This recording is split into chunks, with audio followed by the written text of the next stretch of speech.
자, 여러분 잠깐 끊겼죠? 뭐 이상한 게 들어와서 끊겼습니다. 자, 그 다음에 연결해서 해보겠습니다. 잠깐 지난 일부에 신분이라는 거에 대해서 얘기하고 끊어졌죠? 자, 그 신분이 천국에도 있어요. 자, 그 신분이 어떻게 되는가 보세요. 예수님은 첫 열매, 우리는 두 번째 열매. 우리는 양자라고 써 있었잖아요. 23절에. 24절에는 또 다른 말로 하나님 표현해 놓으셨어요. 24절 제가 읽겠습니다. 자, 우리가 소망으로 구원을 얻었음에 보이는 소망이 아니니 보는 것을 누가 바라리요. 그러면 우리가 얻은 구원은 끝났다는 게 아니고 소망이 있다 그 말이에요. 앞으로 이룰 구원이 또 하나 있다 그 말이에요. 그게 몸의 구속을 똑같이 말하는 거예요. 앞에 말한 몸의 구속. 몸이 양자가 되는 것을 소망하는 거지. 거기는 아프고 늙고 병들고 그런 게 없는 거야. 그리고 왕같은 제사장의 삶을 사는 거야. 신부들은. 양자들은.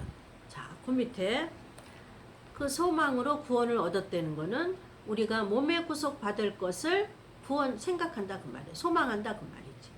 몸의 구속은 영원히 죽지 않고 썩지 않고 아프지 않고 병들지 않고 그런 몸으로 구속이 된다. 바뀐다. 변화된다.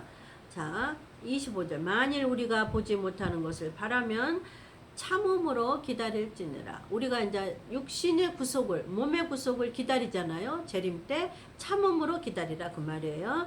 이와 같이 성령도 우리 연약함을 도우시나니 참을 때, 참음으로 기다릴 때는 우리가 육신이 연약하잖아요.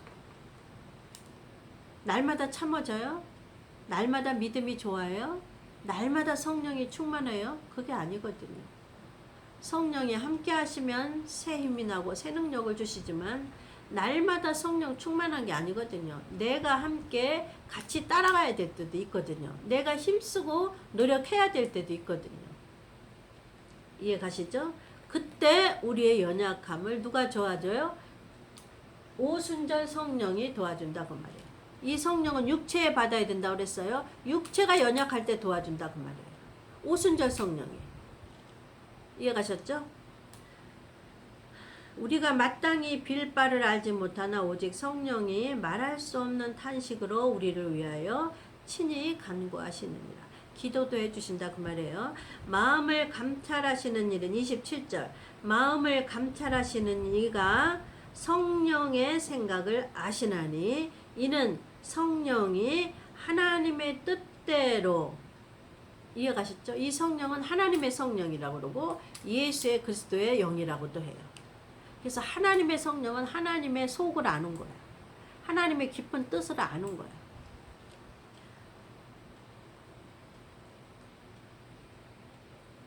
마음을 감찰하시는 이가 하나님 아버지시지. 성령의 생각을 아시나니 같다 그 말이에요. 아시나니는 성령이 하나님의 뜻대로.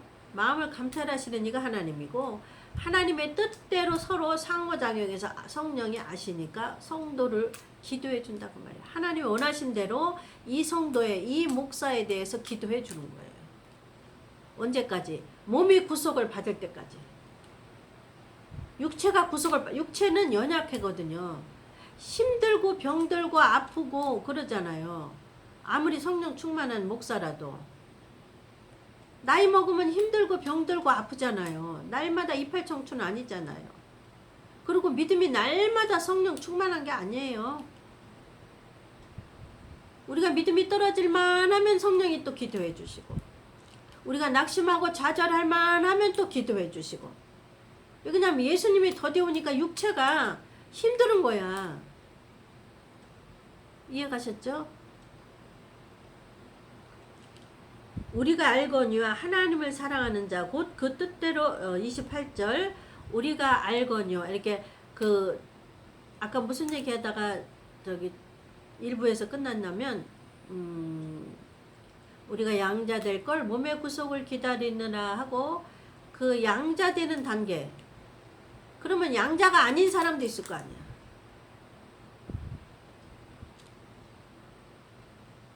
그러니까 그 밑에 밑에 단계는 잘 모르겠어. 하나님 어떻게 나누시는 건지. 그 밑에 사람들은 안 써놓으셨어, 성경에.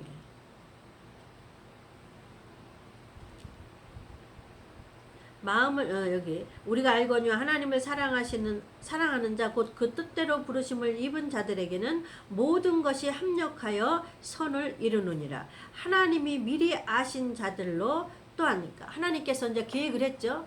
내가 너를 신부로 만들어 주마. 내가 오순절 성령을 너한테 보내서 너는 꼭 내 양자가 되게 해주마. 이게 하나님의 계획 안에 있다 그 말이에요. 우리 힘으로 능으로 하는 게 아니에요. 이것도. 내가 신부 되는 것도, 내가 슬기로운 처녀 되는 것도, 내가 착하고 충성된 목사가 되는 것도 우리 뜻으로 되는 건 아니야, 사실은. 이 성경 말씀에 보니까 하나님의 뜻대로 부르심을 입은 자들에게는, 하나님의 뜻대로 부르심을 입어 양자가 될 자로 부르심을 입은 자가 있어. 그러니까 양자가 안 될 자가 또 있나 보지. 양자가 안 될 자는 저쪽에 뭐예요? 악한 종과 착하고 충성된 종하고 나눌 때 악한 종은 어디 가요? 밖에 어두운데 슬피 울며 이를 갈고 있는 데가 어딘지 모르지만 하여튼 그거 풀무불이라고 써있네.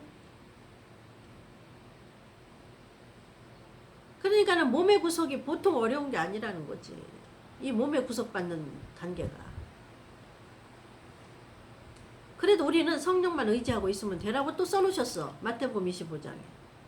기름만 준비하는 것이 예비하는 것이다. 무화과 나무의 때를 배우는 것이 예비. 보세요. 무화과 나무의 비유를 배우라고 그랬잖아요. 그러면 너희는 무화과 나무의 비유를 행하라 그러면 우리가 어려워. 예? 어렵잖아. 우리가 어떻게 행해? 무화과 나무를 배워서 행하라 그러면 어려운데 무화과 나무의 비유를 배우라고까지만 했어요. 그게 뭐예요? 기름 준비하는 거고 예비하는 거고 뭐라 그랬지? 지난번에 마태복음 25장에 똑같은 말씀인데. 그래 우리는 뭐야? 따라가면 돼. 성령님만 치마자락 붙잡고 다니면 돼. 성령님만. 가라면 가고 오라면 오고 죽으라면 죽고 너는 죽으나 사나 누가 내 동영상을 내 방송을 듣거나 안 듣거나 조회수가 많거나 작거나 종들은 뭐예요? 시키는 대로만 하면 돼. 근데 우리가 가다 보면 이 육체를 갖고 있기 때문에 낙심하고 좌절해요, 안 해요? 낙심하고 좌절할 때는 성령께서 아버지의 뜻을 따라 우리를 기도해 준다고 써 있는 거야. 왜? 우리가 참을 동안 육체가 힘들으니까. 너희가 참는 동안 육이 힘들지, 믿음이 떨어지지, 낭망하지, 내가 대신 기도해 주마. 이게 성령에서 데리고 가는 거야. 그래서 성령의 치맛자락만 붙잡으면 돼요. 그래서 성경에 기름 준비라는 거는 오순절 성령을 육체에 받아갖고 그거를 소멸하지 않는 게 기름 준비. 그러면 목사는 어떤 게 소멸하지 않는 거야? 늘 때를 설교하는 게 소멸하지 않는 거야. 5번, 6번, 7번 설교. 그게 소멸이 않는, 계속 하는 게 소멸하지 않는 거야. 이게 하나님의 말씀은 이래요. 너희가 나를 위해서 죽고자 하느냐? 너희는 살 것이요. 죽고자 하는 게 사는 거잖아. 성경은 거꾸로잖아요. 이런 말씀을 써요. 이게 하나님의 말씀은 그렇다 그거예요. 하나님의 해령대로 하면 돼. 하나님이 죽고자 하면 산다는데 인간의 힘으로는 죽고자 하는 게 어떻게 사는 거예요? 하나님은 이렇게 역설적이다 그 말이에요. 너희가 재림 설교하면 너희가 성령만 육체에 갖고 있으면 내가 육을 구속해 주마. 내 쪽에서 하나님 쪽에서 예수님 쪽에서 너를 끌어다봐당겨 주마. 자석으로. 우리가 금식하고 기도한다 이렇게 올라가는 게 아니라 자석으로 강제로 여기다가 이게 딱 붙여가지고 끌어 올라간다니까.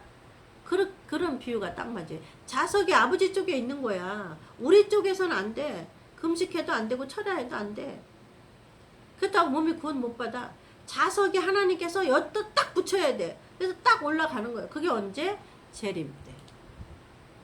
자 보세요. 또 있어요. 요까지만 하고 오늘은 마무리하겠습니다. 자, 성령이 하나님의 뜻대로 성도를 위하여 강구하심이니라. 우리가 알거니와 하나님의 사랑하는 자 곧 그 뜻대로 부르심을 입은 자들에게는 모든 것이 합력하여 선을 이루느니라. 넘어지나 자빠졌다 넘어졌다 해도 그게 합력하여 선을 하나님의 뜻을 이루기 때문에 너희는 상관없다 그 말이에요. 성령께서 끌고 간다 그 말이에요.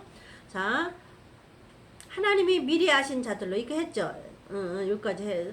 29절까지 하겠습니다. 하나님이 미리 아신 자들로 미리 신부될 자로 하나님이 계획해놨단 말이에요. 그리고 자들로 또한 그 아들의 형상을 본받게 7대 복음으로 여기다가 교회를 건축한 걸 본받는 거라고 그래요.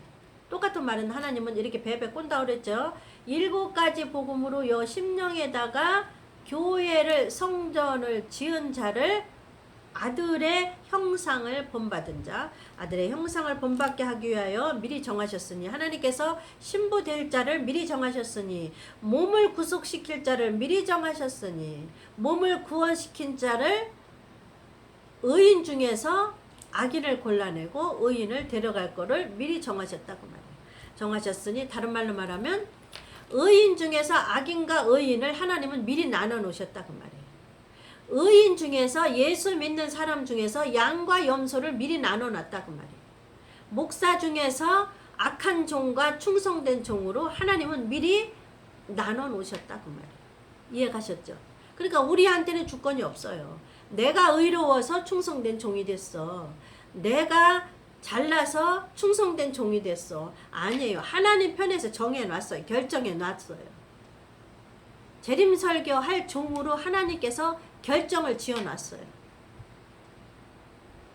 저는 일평생 알지도 못해요. 마태복음하고 창세기하고 계시록만 했는데 그때는 뭐가 뭔지도 모르잖아요.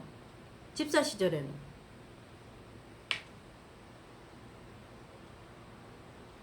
집사 시절 구역예배 여전도 회장할 때 여전도회 인도하고 그럴 때도 계속 성경 말씀은 거기에만 가 있는 거야. 뭐가 뭔지도 모르면서. 마태복음 25장 슬기로운 처녀 미련한 처녀만 계속 가리키는 거야. 성도들한테 제가. 성신도 때도. 그 뭔지도 모르고 하는 거지. 왜 그러는지 모르겠어요. 나 그때도. 아, 왜 하나님 나는 다른 권사님처럼 좀 유식하게 성경 좀 외우게 해주세요. 몇 장 몇 절, 몇 장 몇 절, 몇 장 몇 절 좀 찾아가지고 몇 장 몇 절은 뭐하고 연결되고 몇 장 몇 절 이렇게 좀 하게 좀 해주세요. 왜 이렇게 나는 멍청하게 맨날 마태복음 25장만 가르치라고 그러세요. 창세기 3장 2장하고 계시록하고. 근데 담임 목사는 그런 거 안 해. 집사가 그 얘기하고 다니고 있는 거지. 구역예배 인도할 때, 여전도 회의 할 때. 그리고 다른 설교하면 입이 안 열어지는 거지. 미리 정하셨더니, 이해가셨죠? 미리 정했어요. 신부 될 자를 미리 정해놓으셨어요. 착하고 충성된 목사를 미리 정해놨어요. 재림 설교할 목사를 미리 정해놨단 말이에요. 재림 설교 안 하는 목사는 전부 다 악한 종이에요. 여러분 정신 차려요. 다른 설교 히브리어 헬라어 원어를 아무리 설교를 해도 하나님은 7가지 복음으로 공식을 하나님께서 만들어 놓으셨어요. 왜 헬라어 히브리어 어렵게 가가지고 원어 가가지고 공식을 만들려고 그래. 하나님의 공식을 성령님하고 예수님하고 공식을 만들어 놓으셨는데 왜 인간이 공식을 만들려고 뱅뱅 돌아가냐고.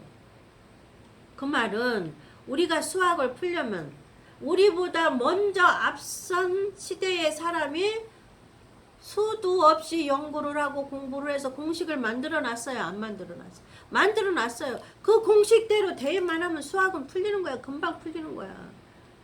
근데 수학은 아직 안 풀고 공식만 연구하러 다니면 언제 수학을 풀 거야. 공식은 다른 수학 선생님이 수학 박사가 만들어 놓은 것처럼 예수님, 하나님, 성령님이 공식을 7가지 복음이라는 공식을 만들어 놨어요. 헬라어, 히브리어, 성경, 원어 찾다가 언제 해석할 거야? 언제 때에 대한 설교를 언제 할 거예요? 하나님께서 공식을 7대 복음을 만들어 놓으셨으니까 모든 성경은 7대 복음의 공식에 대입을 하세요, 목사님들. 그러면 여러분들의 입에서 성령께서 육체가 구원받는, 몸의 구속을 받는, 구원받는, 예수님 재림 때 구원받는 설교가 여러분들 입에서 나오게 돼 있어요. 칠대 복음마다 대입을 하면. 거기다 대입을 안 하니까 목사들의 입에서 재림 설교가 안 나오는 거지.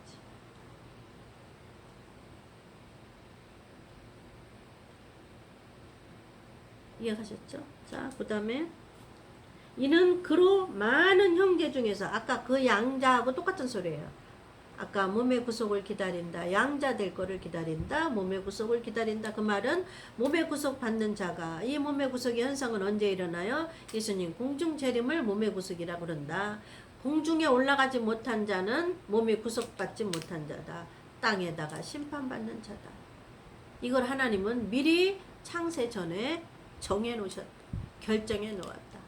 재림 설교할 목사, 재림 설교 안 할 목사로 이렇게 결정해 놓았다. 이해가셨죠? 자, 그러면 미리 정하셨으니 그러니까 맏아들이라고 그러는 거예요, 여기는. 이는 그로 많은 형제 중에서, 예수 믿는 많은 사람 중에서 맏아들만 데리고 올라가는 거예요. 자, 예수님은 장자라고 했어요. 근데 아까 거기에는 우리는 양자라고 나왔잖아요. 23절에는. 여기에는 맏아들이라고 나오는 거예요. 이거는 하나님께서는 양자인데 많은 형제 중에 맨 위의 형제를, 위에 사람을 맏아들로 하나님 표현하는 거예요. 급수로 치면 맨 꼭대기. 그러니까 우리 집에 자식이 12명이 있다면 첫 번째 아들, 그거를 장자라고 쓴 거예요. 맏아들이라고 쓴 거예요. 예수님은 당연히 장자지만 많은 형제 중에서 맏아들. 앞에 23절에 양자. 똑같은 말이에요.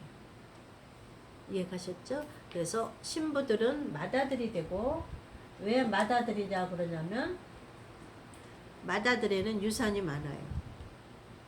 이해가셨죠? 많은 아들 중에서 제일로 유산이 많이 주는 사람이 맏아들이에요. 그러니까 예수님이 첫 번째 장자가 하나님께 유산을 받아요. 천년왕국이라는 기업을, 유산을 받아서 나누어 주는 거야. 맏아들에게 나누어줘요. 이해가시죠? 그래서 그 밑에 사람들은 모르겠어요. 이렇게 이제 표현해 놓으신 거예요. 자, 맏아들이 되게 하십니다.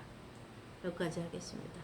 여러분, 오늘도 하나님께 감사드리고, 이 방송을 시청해 주신 여러분 감사하고, 다음 주 월요일날 건강한 모습으로 다 주님 앞에 합격받는 맏아들이 되시기를 기원하면서 다음 주 월요일날 뵙겠습니다. 여러분 감사합니다.